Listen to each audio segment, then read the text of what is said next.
ಸನ್ಮಾನಿಸುವ ಕಾರ್ಯಕ್ರಮದಲ್ಲಿ ಪಕ್ಕದಲ್ಲೊಬ್ಬ ಹೈಕೋರ್ಟಿನ ನ್ಯಾಯಮೂರ್ತಿಗಳನ್ನು, ಅವರ ಪಕ್ಕದಲ್ಲೊಬ್ಬ IPS ಅಧಿಕಾರಿಯನ್ನು, ಅವರ ಪಕ್ಕದಲ್ಲೊಬ್ಬ ರಾಜಕಾರಣಿಯನ್ನು ಕೂಡಿಸಿ ಒಬ್ಬ ಪತ್ರಕರ್ತನ ಹತ್ರ ದಿಕ್ಸೂಚಿ ಭಾಷಣ ಮಾಡೋಂದ್ರೆ ಮಾಡೋಕ್ಕಾಗತ್ತಾ?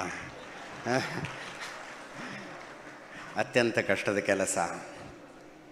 ವೇದಿಕೆಯ ಮೇಲೆ ಇರುವ ಎಲ್ಲ ಗಣ್ಯರೇ, ಎದುರಿಗಿರುವಂಥ ಮಾನ್ಯರೇ, ಹಿರಿಯರೇ, ಬಂದ ತಕ್ಷಣ ಕೇಳಿದ್ರು ನನಗೆ, ತಿಂಡಿ ಮಾಡ್ಕೊಂಬಿಡಿ, ಹವ್ಯಕ ಸ್ಟೈಲ್ನ ತಿಂಡಿ ಇರುತ್ತೆ ಅಂತ. ನಾನು ಅಂದೆ, ಮನೇಲೂ ಅದೇ ಇರುತ್ತೆ ಬಿಡಿ ಸ್ವಾಮಿ. ಗೊತ್ತಿಲ್ಲ, ಪತ್ರಕರ್ತ ಅನ್ನುವ ಕಾರಣಕ್ಕೆ, ಸುವರ್ಣ ನ್ಯೂಸ್ನ ಸಂಪಾದಕ ಅನ್ನುವ ಕಾರಣಕ್ಕೆ ಈ ಕಾರ್ಯಕ್ರಮಕ್ಕೆ ಕರೆದ್ರು, ಹವ್ಯಕರ ಅಳಿಯ ಅನ್ನೋ ಕಾರಣಕ್ಕೆ ಕರೆದ್ರು, ನನಗಿನ್ನೂ ತನಕ ಭಾಳ ಸಂತೋಷ ಆಗ್ತದೆ ಇಂಥದ್ದೊಂದು ಕಾರ್ಯಕ್ರಮದಲ್ಲಿ ಭಾಗಿಯಾಗುತ್ತಾ ಇರೋದಕ್ಕೆ.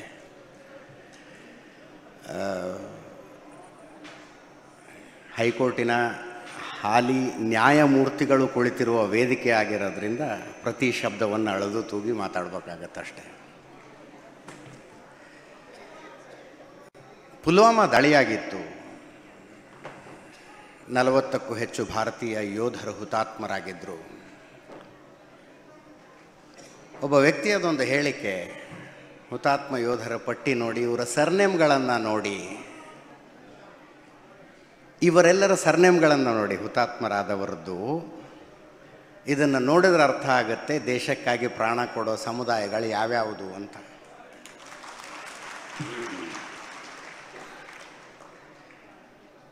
ನಮಗೆಲ್ಲ ಭಾಳ ಶಾಕ್ ಆಗಿಬಿಡ್ತು.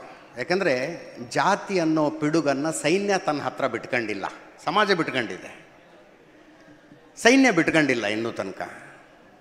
ಕೆಲವು ವರ್ಷಗಳ ಹಿಂದೆ ಸೈನ್ಯದಲ್ಲಿ ಯಾವ್ಯಾವ ಧರ್ಮದವರು, ಜಾತಿಯವರು ಎಷ್ಟೆಷ್ಟಿದ್ದಾರೆ ಅನ್ನೋದರ ಸರ್ವೆ ಆಗಬೇಕು ಅಂತ ಹೊರಟಾಗ ಸೈನ್ಯ ಎದ್ದು ನಿಂತು ಹೇಳ್ತು, ಅದನ್ನೆಲ್ಲ ನಿಮ್ಮಲ್ಲೇ ಇಟ್ಕೊಳ್ಳಿ, ನಾಗರಿಕ ಸಮಾಜ ಅಂತ ಏನು ಕರ್ಕರ್ತೀರಿ ನೀವು ಇಟ್ಕೊಳ್ಳಿ, ನಮ್ಮ ಹತ್ರಕ್ಕೆ ಅದನ್ನೆಲ್ಲ ತರಬೇಡಿ ಅಂತ ಹೇಳಿದ್ದು ಸೈನ್ಯ.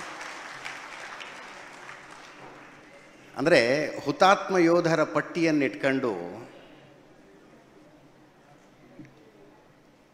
ಕೆಲವು ಜಾತಿಗಳವ್ರು ಮಾತ್ರ ಇರ್ತಾರೆ, ಉಳಿದವ್ರು ಯಾಕೆ ಹುತಾತ್ಮರಾಗೋದಿಲ್ಲ ಅನ್ನುವ ಥರದ ಪ್ರಶ್ನೆಯನ್ನು ಕೇಳೋದಾಯಿತು. ನಾನು ಹೇಳಿದೆ, ಅವರನ್ನು ಹುತಾತ್ಮರಾಗಿಸಿದವರ ಸರ್ನೇಮದು ಒಂದು ಸಲ ಲಿಸ್ಟ್ ತೆಗೀರಿ ನೋಡೋಣ ಅಂತ. ಅವರನ್ನು ಯಾರು ಹುತಾತ್ಮರನ್ನಾಗಿಸಿದ್ರು, ಯಾರು ಕಗ್ಗೊಲೆ ಮಾಡಿದ್ರಲ್ಲ, ಅವ್ರ ಸರ್ನೇಮ್ಗಳದೊಂದು ಲಿಸ್ಟ್ ಯಾವತ್ತಾರು ತೆಗೆಯೋದಕ್ಕಾಗುತ್ತಾ ನಿಮಗೆ? ನೋ, ಈ ದೇಶದಲ್ಲಿ ಅದಾಗೋದಿಲ್ಲ. ದುರಂತ ಅದು. ನನಗೆ ಈ ವೇದಿಕೆಯ ಮೇಲೆ ಕೂತ್ಕೊಂಡ ತಕ್ಷಣ ಒಂದು ಸ್ವಲ್ಪ ಅನ್ಕಂಫರ್ಟಬಲ್ ಯಾಕಾಯಿತು ಅಂದರೆ, ನೀವು ಯೋಧರನ್ನ ಹಿಂದೆ ಕುಂಡ್ರಿಸಿ ನಮ್ಮನ್ನೆಲ್ಲ ಮುಂದೆ ಕೂಡಿಸಿದ್ದೀರಲ್ಲ ಅಂತ. ವೈಯಕ್ತಿಕವಾಗಿ ನನಗೊಂದು ಸ್ವಲ್ಪ ಇರುಸು ಮುರುಸದು. ಯಾಕಂದರೆ ನನ್ನ ಯಾಕೆ ವೇದಿಕೆ ಕರೀತೀರಿ, ಯಾಕೆ ಕಾರ್ಯಕ್ರಮಕ್ಕೆ ಕರೀತೀರಿ, ಯಾಕೆ ನೀವು ಸೆಲ್ಫಿ ತಗೋತೀರಿ ಅಂತಂದರೆ, ಒಂದು ಸ್ವಲ್ಪ ಈ ಟೆಕ್ನಾಲಜಿ ಮುಂದುವರೆದಿದೆ ಅನ್ನೋ ಕಾರಣಕ್ಕೆ ನಾವೇನೋ ಒಂದು 4 ಮಾತು ಮಾತಾಡ್ತೀವಿ, ನೀವು ಕೂತ್ಕೊಂಡು ಲೈವಲ್ಲಿ ನೋಡ್ತೀರಿ, ಮೊಬೈಲ್ನಲ್ಲಿ ಯೂಟ್ಯೂಬಲ್ಲಿ ನೋಡ್ತೀರಿ, ಮತ್ತು ಯಾರೋ ಪುರುಸತ್ತಿದ್ದವರು ಕಟ್ ಮಾಡಿ ಅದಕ್ಕೇನೋ ಕಣ್ಣಿಗೆ ಬೆಂಕಿ ಗಿಂಕಿ ಹಾಕಿ ಇನ್ಸ್ಟಾಗ್ರಾಮಿಗೆ ಹಾಕ್ತಾರೆ ಅನ್ನೋ ಕಾರಣಕ್ಕೆ ನಮ್ಮ ಮುಖ ಪರಿಚಯ ಅಷ್ಟೇ. ಅಷ್ಟು ಬಿಟ್ಟರೆ ಇವರು ಮಾಡಿರೋ ಕೆಲಸ ಇದೆಯಲ್ಲ, ಅದ್ರ ಮುಂದೆ ನಾವು ಮಾಡ್ತಾ ಇರೋ ಕೆಲಸ ತುಂಬ ಚಿಕ್ಕದು. ನನಗೆ ಇದನ್ನು ಒಪ್ಪಿಕೊಳ್ಳೋದ್ರಲ್ಲಿ ಯಾವುದೇ ನಾನೇನು ದೊಡ್ಡಸ್ತಿಕೆ ತೋರಿಸ್ತಾ ಇಲ್ಲ, ಇದನ್ನು ಹೇಳುವ ಮೂಲಕ ಅದು ಸತ್ಯವಾದ ಮಾತನ್ನು ಹೇಳ್ತಾ ಇದ್ದೀನಿ. ಈ ದೇಶದ ಗಡಿಯನ್ನು ಒಂದು ಹಗಲು ಮತ್ತು ಒಂದು ರಾತ್ರಿಯನ್ನಷ್ಟೇ ಕಾಯ್ದಿದ್ದರೂ ಕೂಡ ಒಬ್ಬ ವ್ಯಕ್ತಿ ಗೌರವಕ್ಕೆ ಅರ್ಹ. ಒಂದು ಹಗಲು ಒಂದು ರಾತ್ರಿ ಈ ದೇಶದ ಗಡಿಯನ್ನು ಕಾಯ್ದಿದ್ದರೂ ಸಾಕು. ಯಾಕಂದರೆ ನಾನು ಈ ದೇಶದ ಗಡಿಗಳನ್ನು ನೋಡಿದ್ದೀನಿ, ಯುದ್ಧಗ್ರಸ್ತ ದೇಶಗಳಲ್ಲಿ ನಿಂತ್ಕೊಂಡು ರಣರಂಗದಿಂದ ವರದಿ ಮಾಡಿದ್ದೀನಿ, ಗೊತ್ತು ನನಗೆ ಪರಿಸ್ಥಿತಿ ಹೆಂಗೆ ಅಂತ. ಒಂದು ಭಾನುವಾರ ಬೆಳಗ್ಗೆ ಇಷ್ಟೆಲ್ಲ ಜನ ಸೇರಿಕೊಂಡು ಇಂಥದ್ದೊಂದು ಕಾರ್ಯಕ್ರಮ ಮಾಡಿ ಸಂಭ್ರಮಿಸೋದಕ್ಕೆ ಯಾಕೆ ಸಾಧ್ಯ ಆಗುತ್ತೆ ಅಂದರೆ, ಅಲ್ಲಿ ಯಾರೋ ನಿಂತ್ಕೊಂಡು ನಮ್ಮನ್ನು ಕಾಯ್ತಿದ್ದಾರೆ ಅನ್ನೋ ಕಾರಣಕ್ಕೆ. ಇಲ್ಲದೆ ಹೋದ್ರೆ ಇದೆಲ್ಲ ಎಲ್ಲಿ ಮಾಡೋಕ್ಕಾಗ್ತಿತ್ತು? ನೋಡಿ ಎಷ್ಟು ಲಕ್ಕಿ, ಬೆಂಗಳೂರಿನ ಮೇಲೆ ಪಾಕಿಸ್ತಾನ ದಾಳಿ ಮಾಡೋದಿಲ್ಲ, ಇಲ್ಲೇನು ದೊಡ್ಡ ಭೂಕಂಪ, ಪ್ರವಾಹ, ಸುನಾಮಿ ಏನಾಗೋದಿಲ್ಲ. ನಮ್ಮ ಜೀವನದಲ್ಲಿ ನಾವು ಮಸ್ತ್ ಇರ್ತೀವಿ, ನಾವು ಇಷ್ಟೇ ಜೀವನ ಅಂದ್ಕೊಂಡು. ಹೊಸ ವರ್ಷ ಆರಂಭ ಆಗ್ತಾ ಇದ್ದಂತೆ ಇಯರ್ಲಿ ಪ್ಲ್ಯಾನಿಂಗ್ಗಳು ಬರ್ತಾವೆ ನಮಗೆ, ಯಾವತ್ತು ರಜೆ ಇದೆ. ಇನ್ಯಾವುದೋ ಒಂದು ನಿನ್ನೆ ರೀಲ್ಸ್ ನೋಡ್ತಾ ಇದ್ದೆ ನಾನು, 2025ರಲ್ಲಿ 13 ದಿವಸ ನೀವು ರಜೆ ಹಾಕಿಬಿಟ್ರೆ ಟೋಟಲ್ 56 ದಿವಸದ ರಜೆ ಹೆಂಗೆ ತಗೋಬೋದು ಅಂತ ರೀಲ್ಸ್ ಮಾಡಿ ಹಾಕಿದ್ರಿ ಯಾರೋ ಪುಣ್ಯ. ಇಷ್ಟು ಅಂದರೆ ಇಡೀ ವರ್ಷದ ಪ್ಲ್ಯಾನ್ ಇದೆ ನಮ್ಮದು. ಯಾವ್ಯಾವ ವೀಕೆಂಡು, ಲಾಂಗ್ ವೀಕೆಂಡ್ ಯಾವಾಗ ಬರುತ್ತೆ, ಎಲ್ಲಿ ಯಾವಾಗ ಟ್ರಿಪ್ಪಿಗೆ ಹೋಗ್ಬೇಕು, ಯಾವ ಸಂದರ್ಭದಲ್ಲಿ ಮದುವೆ ಮುಂಜಿ ಎಲ್ಲ ಪ್ಲ್ಯಾನ್ ಇರುತ್ತೆ. ಅದೆಲ್ಲ ಯಾಕೆ ಸಾಧ್ಯ ಆಗುತ್ತಂದರೆ ಗಟ್ಟಿಯಾದ ಜನ ನಿಂತ್ಕೊಂಡು ಗಡಿ ಕಾಯ್ತಿರ್ತಾರೆ ಅನ್ನೋ ಕಾರಣಕ್ಕೆ. ಗಟ್ಟಿಯಾದ ಜನ ನಿಂತ್ಕೊಂಡು ಗಡಿ ಕಾಯ್ತಿರ್ತಾರೆ ಅನ್ನೋ ಕಾರಣಕ್ಕೆ ಅದೆಲ್ಲ ಸಾಧ್ಯ ಆಗೋದು. ಅದಕ್ಕಾಗಿ ಇವರಿಗೊಂದು ಸನ್ಮಾನ.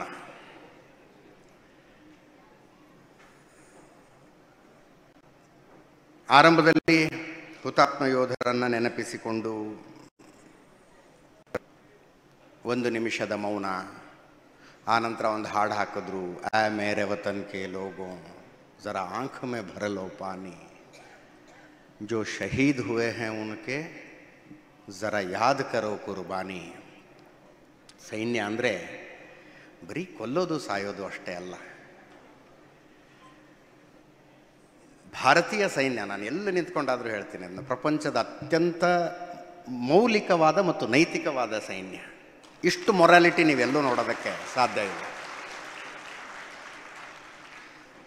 ಒಬ್ಬ ಮನುಷ್ಯನ ಒಳಗಿರುವಂಥ ಅತ್ಯುತ್ತಮ ಗುಣಗಳನ್ನೆಲ್ಲ ಹೊರಗೆ ತೆಗೆದು ಪ್ರಕಟಿಸುವಂತೆ ಮಾಡುವ ಸಾಮರ್ಥ್ಯ ಭಾರತೀಯ ಸೈನ್ಯಕ್ಕಿದೆ. Best of his personality comes out when he is in Indian defence. ಆತನ ವ್ಯಕ್ತಿತ್ವದಲ್ಲಿರುವ ಅತ್ಯುತ್ತಮ ಅಂಶಗಳನ್ನು ಭಾರತೀಯ ಸೈನ್ಯ ಹೊರಗೆ ತೆಗೆಯುತ್ತೆ. I have seen it. ಭಾರತೀಯ ಸೈನ್ಯ ಅನ್ನುವಂಥದ್ದು ಕೇವಲ ಯುದ್ಧ ಕಾಲದಲ್ಲಿ ಗಡಿ ಕಾಯು, ಶಾಂತಿ ಕಾಲದಲ್ಲಿ ದೇಶದ ಒಳಗೆಯ ಸಮಸ್ಯೆಗಳನ್ನು ಅಡ್ರೆಸ್ ಮಾಡುವಂಥ ಒಂದು ಸಂಸ್ಥೆ ಮಾತ್ರ ಅಲ್ಲ ಭಾರತೀಯ ಸೈನ್ಯ ಅನ್ನುವಂಥದ್ದು. ಭಾರತೀಯ ಸೈನ್ಯ ಒಂದು ಪರ್ಸ್ನಾಲಿಟಿ ಬಿಲ್ಡಿಂಗ್ ಆರ್ಗನೈಸೇಷನ್. ಅದು ಪರ್ಸ್ನಾಲಿಟಿ ಬಿಲ್ಡಿಂಗ್ ಆರ್ಗನೈಸೇಷನ್.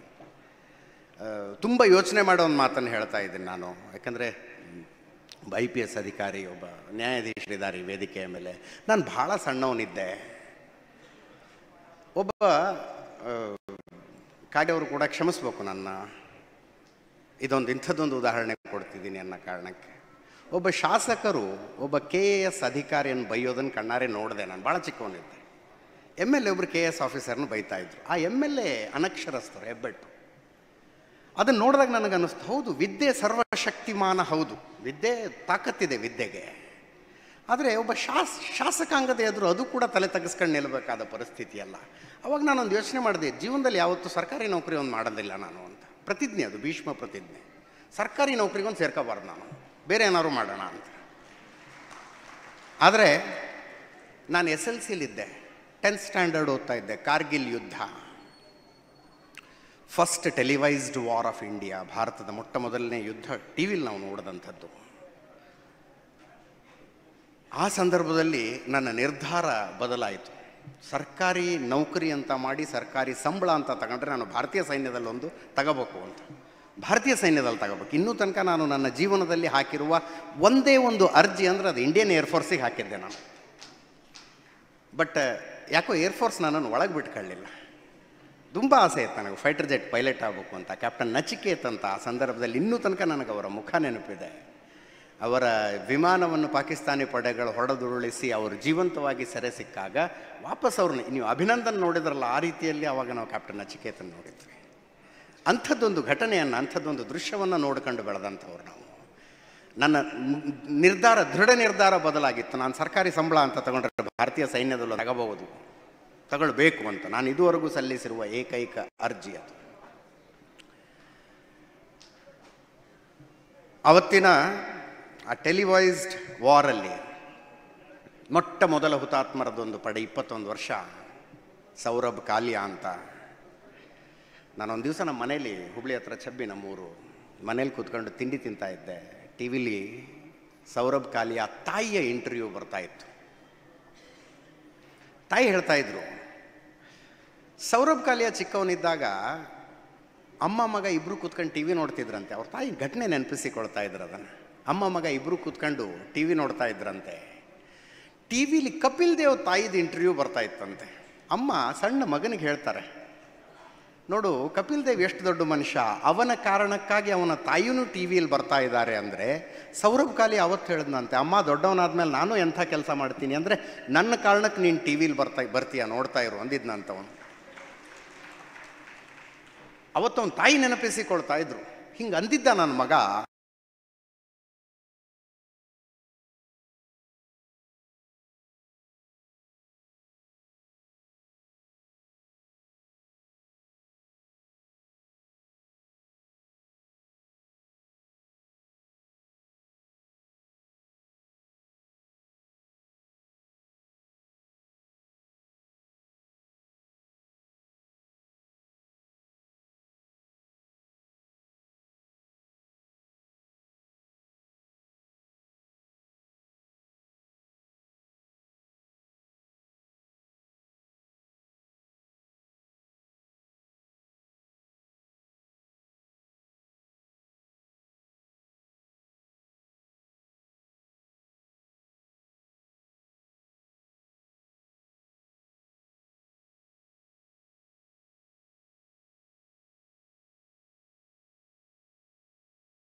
ಅವನ ಕಾರಣಕ್ಕೆ ನಾನಿವತ್ತು ಟಿ ವಿಲಿ ಬರ್ತಾ ಇದ್ದೀನಿ, ಬಟ್ ನೋಡೋದಕ್ಕೆ ಅವನೇ ಇಲ್ಲ ಅಂತ ನಾನು ಕೈಯಲ್ಲಿ ಇದ್ದ ತುತ್ತು ಕೆಳಗೆ ಬಿದ್ದು ಹೋಗಿತ್ತು ನನಗೆ. ಸನ್ಮಾನ ಬರೀ ಇವ್ರಿಗೆ ಮಾಡಿದರೆ ಸಾಕಾಗೋದಿಲ್ಲ, ಆಗಬೇಕಾಗಿರೋದು ಇವ್ರ ಕುಟುಂಬಸ್ಥರಿಗೆ.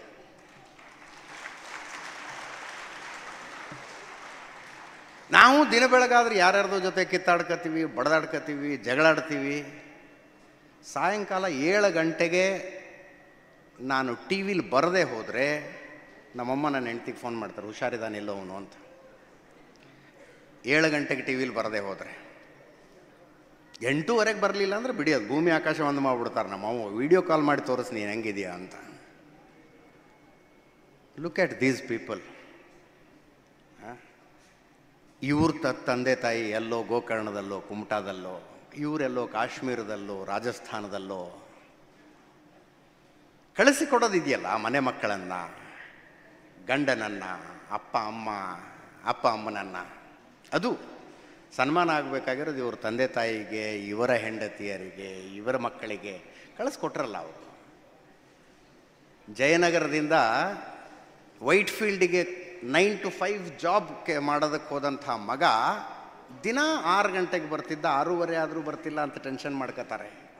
ಫೇರ್ ಇನಫ್, ಟೆನ್ಷನ್ ಆಗುತ್ತದೆ, ಇಲ್ಲ ಅಂತಲ್ಲ. ಬಟ್ ಇವ್ರ ತಂದೆ ತಾಯಿ ಆ ಕಾರಣಕ್ಕೆ ಸನ್ಮಾನ ಆಗಬೇಕಾಗಿರೋದು ಅವ್ರಿಗೂ ಕೂಡ, ಗೌರವಿಸಬೇಕಾದದ್ದು ಅವರನ್ನು ಕೂಡ. ನನಗೊಂದು ಬಹಳ ಕನಸು, ರಿಟೈರ್ಡ್ ಲೈಫ್ ಬಗ್ಗೆ ಯೋಚನೆ ಮಾಡ್ತಿರ್ತೀನಿ ನಾನು. ಒಂದು ಸಂಘಟನೆ ಆಗಬೇಕು ಅಂತ. ನಮ್ಮ ಊರಲ್ಲಿ, ನಮ್ಮ ತಾಲೂಕಿನಲ್ಲಿ, ನಮ್ಮ ಜಿಲ್ಲೆಯಲ್ಲಿ ಸೈನ್ಯದಲ್ಲಿ ಯಾರ್ಯಾರು ಕೆಲಸ ಮಾಡ್ತಿದ್ದಾರೆ, ಅವ್ರ ತಂದೆ ತಾಯಿ, ಹೆಂಡತಿ ಮಕ್ಕಳು ಇರುವಂಥ ಮನೆ, ಅವ್ರಿಗೆ ಏನೇ ಸಮಸ್ಯೆ ಆದರೂ ಅಡ್ರೆಸ್ ಮಾಡೋದಕ್ಕೆ ಒಂದು ಸಂಘಟನೆ ಇರಬೇಕು ಅಂತ. ಇವ್ರು ರಜೆಗೆ ಅಂತ ಬರ್ತಾರಲ್ಲ,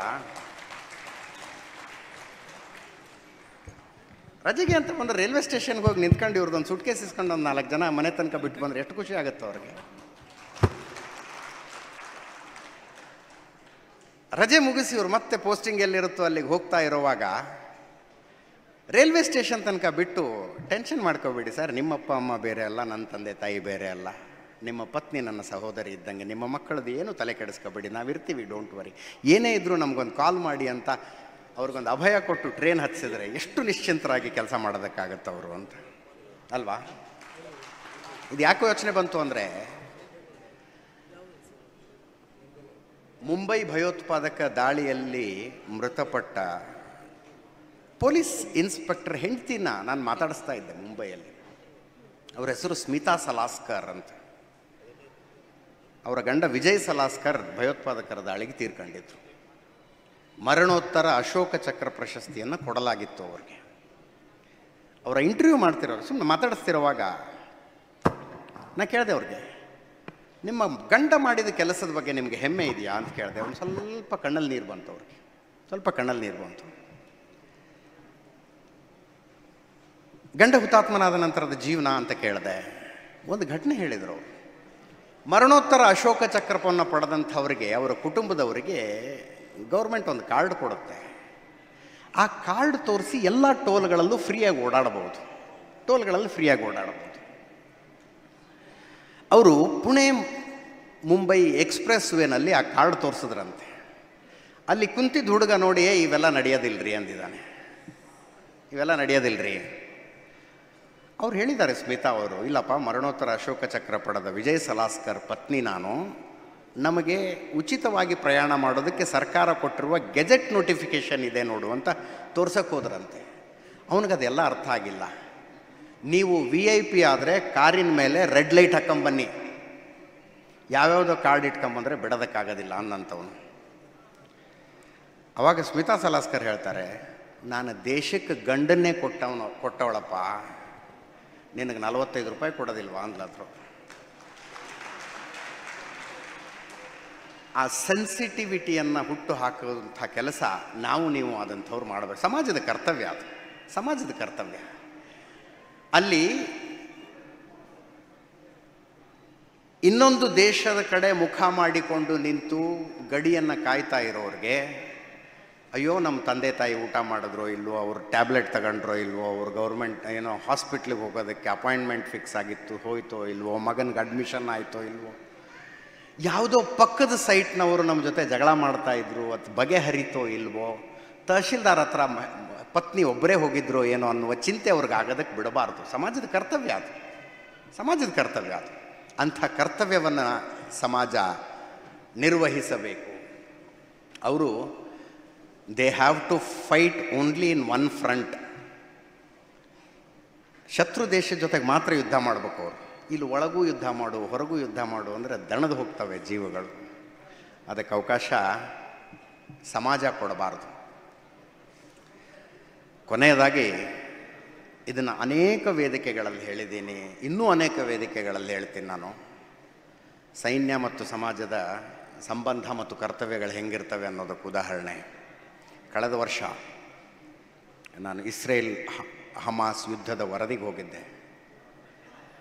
ಗಾಜಾದ ಗಡಿಯಲ್ಲಿ ನಿಂತ್ಕೊಂಡು, ಗಾಜಾ ಆ ಕಡೆ ಈ ಕಡೆ ಇಸ್ರೇಲು. ನಾವು ಹೋದ ತಕ್ಷಣ ಟೆಲ್ ಅವೀವ್ನಲ್ಲಿ ಒಂದು 5 ಸ್ಟಾರ್ ಹೋಟೆಲಲ್ಲಿ ಉಳ್ಕೊಂಡಿದ್ವಿ. ಅಲ್ಲಿ ಒಂದಷ್ಟು ಜನ ಮಕ್ಕಳು, ಕುಟುಂಬಗಳು, ಕೆಲವರು ಅಳ್ತಿದ್ರು, ಇನ್ನು ಕೆಲವರು ಏನೋ ಕೌನ್ಸಿಲಿಂಗ್ ಮಾಡ್ತಿದ್ರು. ಮೊದಲನೇ ದಿವಸ ನೋಡಿದ್ದು ನಾವು. ನಾನು ಅಲ್ಲಿ ಇದ್ದವ್ರು ಕರೆದು ಕೇಳಿದೆ, ವಾಟ್ ಈಸ್ ದಿಸ್ ಅಂತ, ಏನಾಗ್ತಿದೆ ಇಲ್ಲಿ ಅಂತ. ಅವ್ರು ಹೇಳಿದ್ರು, ಇಲ್ಲ ಇವರ ಊರುಗಳ ಮೇಲೆ ಭಯೋತ್ಪಾದಕ ದಾಳಿಯಾಗಿದೆ, ಸರ್ಕಾರ ಇವರೆಲ್ಲರನ್ನೂ ಸುರಕ್ಷಿತವಾಗಿ ಕರ್ಕೊಂಬಂದು ಈ ಹೋಟೆಲಲ್ಲಿ ಇಟ್ಕೊಂಡಿದೆ, ಅವರು ಶಾಕ್ ಆಗಿದ್ದಾರಲ್ಲ, ಅದಕ್ಕೆ ಸೈಕಾಲಜಿಸ್ಟ್ಗಳ ಕೌನ್ಸಿಲಿಂಗ್ ಮಾಡ್ತಾ ಇದ್ದಾರೆ ಅಂತ. ನಾನು ನೋಡ್ತಾ ಇದ್ದೆ, ಮಕ್ಕಳ ಕೈಯಲ್ಲೆಲ್ಲ ಹೊಸ ಹೊಸ ಆಟಿಕೆಗಳಿದ್ವು. ಅಂದರೆ ಒಂದು ಭಯೋತ್ಪಾದಕ ದಾಳಿಯ ಶಾಕ್ ಮಕ್ಕಳಿಗಾಗಬಾರ್ದು ಅಂತ. ಅಲ್ಲಿಂದ 70 ಕಿಲೋಮೀಟರ್ ದೂರದಲ್ಲಿ ಗಾಜಾದ ಬಾರ್ಡರ್ ಇತ್ತು. ಒಂದು ಗೆರೆ ಆ ಕಡೆ ಯುದ್ಧದಿಂದ ಸಂತ್ರಸ್ತರಾದವರಿಗೆ ಅನ್ನ ನೀರು ಒತ್ತಟ್ಟಿಗಿರಲಿ, ಗಾಯಕ್ಕೊಂದು ಬ್ಯಾಂಡೇಜ್ ಸಹಿತ ಇರಲಿಲ್ಲ. ಮಕ್ಕಳು ಬೀದಿಯಲ್ಲಿ ಸಾಯ್ತಾ ಇದ್ರು. ಅಲ್ಲಿ ನಿಂತ್ಕೊಂಡು ಯೋಚನೆ ಮಾಡ್ತಿದ್ದೆ ನಾನು, ಒಂದು ಗೆರೆ ಇದೆ, ಗೆರೆಯಿಂದ ಈ ಕಡೆ ಒಂದು ಸರ್ಕಾರ ಆಘಾತಕ್ಕೊಳಗಾದ ಕುಟುಂಬಗಳನ್ನು ಸ್ಟಾರ್ ಹೋಟೆಲ್ನಲ್ಲಿತ್ತು ಸೈಕಾಲಜಿಸ್ಟ್ಗಳನ್ನು ಕರೆಸಿ ಕೌನ್ಸಿಲಿಂಗ್ ಮಾಡ್ತಾ ಇದೆ. ಇನ್ನೊಂದು ಕಡೆ ನೀವು ಬದುಕಿದಿರೋ ಸತ್ತಿದಿರೋ ಅಂತ ಕೇಳೋರಿಲ್ಲ. ಯಾಕಿವಿ ಈ ವ್ಯತ್ಯಾಸ ಅಂತ ನನಗೆ ಆ ಗಡಿಯಲ್ಲಿ ನಿಂತ್ಕೊಂಡಾಗ ಬಂದ ಆಲೋಚನೆ. ಯಾಕೆ ವ್ಯತ್ಯಾಸ ಅಂದರೆ, ಗಡಿಯ ಈ ಕಡೆ ಇದ್ದವ್ರು ಏನು ಆರಿಸ್ಕೊಂಡ್ರು, ಗಡಿಯ ಆ ಕಡೆ ಇದ್ದವ್ರು ಏನು ಆರಿಸ್ಕೊಂಡ್ರು, ಅದರ ಮೇಲೆ ಅವರ ಮಕ್ಕಳ ಭವಿಷ್ಯ ನಿರ್ಧಾರ ಆಗಿತ್ತು. ಇವರು ನೆಮ್ಮದಿಯಾಗಿರಬೇಕು ಅಂದರೆ ನಿಮ್ಮ ಆಯ್ಕೆಗಳು ಸರಿಯಾಗಿರಬೇಕು, ನಮ್ಮ ಆಯ್ಕೆಗಳು ಸರಿಯಾಗಿರಬೇಕು. ಆವಾಗ ಶಾಂತಿ, ಸುವ್ಯವಸ್ಥೆ, ಸುಭದ್ರತೆ ಎಲ್ಲವೂ ಕೂಡ ಇರೋದಕ್ಕೆ ಸಾಧ್ಯ. ನಮ್ಮ ಆಯ್ಕೆಗಳ ಬಗ್ಗೆ ಕೂಡ ನಾವು ಗಮನ ಹರಿಸೋಣ, ಎಚ್ಚರಿಕೆಯಿಂದ ಇರೋಣ. ಮತ್ತೊಮ್ಮೆ 83 ಜನ, ನಾನು 87 ಜನ, ನಾನು ಕೇಳ್ತಾ ಇದ್ದೆ, ಅಷ್ಟು ಜನ ಸೈನಿಕರು ಇದ್ದಾರಾ ಹವ್ಯಕ ಸಮುದಾಯದಲ್ಲಿ ಅಂತ. ಅವ್ರು ಹೇಳಿದ್ರು, ಸಾವಿರಾರು ಇದ್ದಾರೆ ಸರ್, ಇಷ್ಟನೆಯ ವಾರ್ಷಿಕೋತ್ಸವ ಅನ್ನೋ ಕಾರಣಕ್ಕೆ ಇಷ್ಟು ಜನರಿಗೆ ಸನ್ಮಾನ ಮಾಡ್ತಿದ್ದೀವಿ ಅಂತ. ವಾರ್ಷಿಕೋತ್ಸವದ ಅಂದರೆ number of years of Havyaka ಮಹಾಸಭಾದ ಕಾರಣಕ್ಕಾಗಿ ಅಷ್ಟೇ ಜನರಿಗೆ ನಾವು ಸನ್ಮಾನ ಮಾಡ್ತಾ ಇರೋದು ಅನ್ನುವ ಮಾತನ್ನು ಹೇಳಿದ್ರು.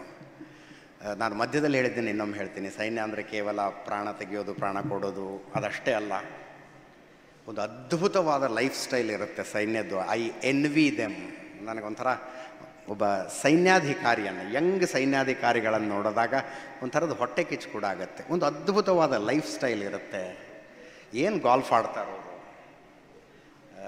ಅವ್ರದ್ದು, ಏನು ಸ್ಪೋರ್ಟ್ಸ್ ಇರುತ್ತೆ, ಏನೊಂದು 11 ಕೋರ್ಸ್ ಡಿನ್ನರ್ ಸರ್ವ್ ಮಾಡ್ತಾರೆ ಅವ್ರಿಗೆ ವಿಶೇಷ ಕಾರ್ಯಕ್ರಮಗಳಲ್ಲಿ. ಕುದುರೆ ಸವಾರಿ ಮಾಡೋದು ನೋಡ್ಬೇಕು ನೀವು ಅವರು. ಇದೆಲ್ಲ ಯಾಕೆ ಹೇಳ್ತಾ ಇದ್ದೀನಿ ಅಂದರೆ, ಪ್ರತಿಯೊಬ್ಬರು ಅದೊಂದು ಆಪ್ಷನ್ನಿನ ಕಡೆಗೆ ಗಮನ ಹರಿಸ್ಬೇಕು. ಭಾರತೀಯ ಸೈನ್ಯದಲ್ಲಿರುವ ಅದೊಂದು ಅವಕಾಶದ ಕಡೆಗೆ ಪ್ರತಿಯೊಬ್ಬರು ಗಮನ ಹರಿಸ್ಬೇಕು. ನಮ್ಮೊಳಗಿನ ನಮ್ಮ ವ್ಯಕ್ತಿತ್ವದ ಅತ್ಯುತ್ತಮ ಅಂಶವನ್ನು ಹೊರಗಡೆ ತಂದು ಒಂದಷ್ಟು ವರ್ಷ ನಮ್ಮಿಂದ ಕೆಲಸ ಮಾಡಿಸಿಕೊಂಡು ವಾಪಸ್ ನಮ್ಮನ್ನು ಸಮಾಜಕ್ಕೆ ಕೊಡುತ್ತಲ್ಲ ಸೈನ್ಯ, ಅದೊಂದು ಅದ್ಭುತವಾದ ಕೆಲಸವನ್ನು ಭಾರತೀಯ ಸೈನ್ಯ ಮಾಡ್ತಾ ಇದೆ. ಆ ಕಾರಣಕ್ಕಾಗಿ ಸೈನ್ಯಕ್ಕೆ ಧನ್ಯವಾದ. ಮತ್ತು ತಮ್ಮ ಸೇವೆಯನ್ನು ಸಮಾಜ ಸದಾ ಕಾಲ ನೆನಪಿನಲ್ಲಿಡುತ್ತೆ. ಒಂದು ಮಾತಿದೆ, ಯಾವ ಸಮಾಜಕ್ಕೆ ರಕ್ತದ ಬೆಲೆ ಅರ್ಥ ಆಗೋದಿಲ್ವೋ ಆ ಸಮಾಜದ ಭವಿಷ್ಯ ಇಲ್ಲ, ಸಮಾಜಕ್ಕೆ ಭವಿಷ್ಯ ಇರೋದಿಲ್ಲ. ಸಮಾಜದ ಮುಖ್ಯ ಲಕ್ಷಣ ಏನಂದ್ರೆ ಅದಕ್ಕೆ ಬಲಿದಾನದ ಬೆಲೆ ಗೊತ್ತಿರ್ಬೇಕು, ರಕ್ತದ ಬೆಲೆ ಗೊತ್ತಿರ್ಬೇಕು ಸಮಾಜಕ್ಕೆ. ಸ್ವಾತಂತ್ರ್ಯ ಹೆಂಗೆ ಬಂತೋ ಬೇಡ ಈಗ ಮಾತಾಡೋದು. ಚರಕ ಸುತ್ತಿದ್ದಕ್ಕೆ ಬಂತೋ, ಉಪವಾಸ ಕೂತ್ಕೊಂಡಿದ್ದಕ್ಕೆ ಬಂತೋ, ಕೇಳಿದ್ದಕ್ಕೆ ಕೊಟ್ಟು ಹೋದ್ರು, ಇದೆಲ್ಲ ಬೇಡ ಈಗ. ಬಟ್ ಅದನ್ನು ಉಳಿಸ್ಕೋಬೇಕು ಅಂದರೆ ಇಂಥವ್ರ ಗಡಿಯಲ್ಲಿ ನಿಂತಿರ್ಬೇಕು, ಇಲ್ಲದೇ ಇದ್ರೂ ಉಳಿಯೋದಿಲ್ಲ. ಪುಗ್ಸಟ್ಟೆ ಬಂದಿದ್ರೆ ಪುಗ್ಸಟ್ಟೆ ಹೋಗ್ಬಿಡುತ್ತೆ. ಯಾವುದನ್ನು ಬೆಲೆ ತೆತ್ತು ಪಡೆದಿದೆಯೋ ಅದನ್ನು ಬೆಲೆ ತೆತ್ತು ಉಳಿಸ್ಕೋಬೇಕಾಗತ್ತೆ. ಆ ಉಳಿಸುವ ಕಾರ್ಯದಲ್ಲಿ ಇವರೆಲ್ಲರೂ ತಮ್ಮ ತಮ್ಮ ಸೇವೆಯನ್ನು ಸಲ್ಲಿಸಿದ್ದಾರೆ. ಅವರನ್ನು ಗೌರವಿಸೋದು ನನ್ನ ಸೌಭಾಗ್ಯ, ನಮ್ಮ ಸೌಭಾಗ್ಯ ಅಂತ ಭಾವಿಸಿ ನನ್ನ 4 ಮಾತುಗಳನ್ನು ಮುಗಿಸ್ತೀನಿ. ಧನ್ಯವಾದ. ನಿಖರ ಸುದ್ದಿ, ಸದಭಿರುಚಿಯ ಕಾರ್ಯಕ್ರಮ. ನೀವು ನೋಡ್ತಾ ಇದ್ದೀರಾ ಕಹಳೆ ನ್ಯೂಸ್, ಸಮಾಜದ ಜಾಗೃತಿಗಾಗಿ ವಸ್ತುನಿಷ್ಠ ವರದಿ.